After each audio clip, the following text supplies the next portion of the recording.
জয় মা। আজকে মঙ্গলবার, মায়ের বিশেষ পুজো। ভক্তরা মায়ের জন্য মালা মিষ্টি ফুল এনেছে, তাদের দিয়া মালাটা মাকে পরিয়ে দিচ্ছি। তোমরা সবাই জোকার দেবে।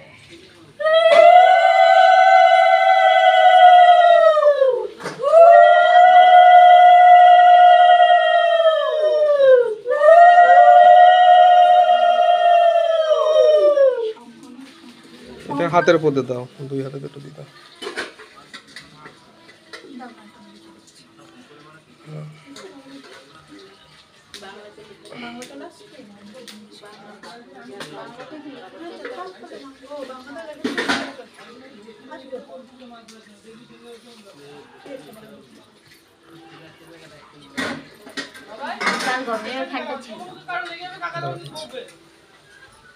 আচ্ছা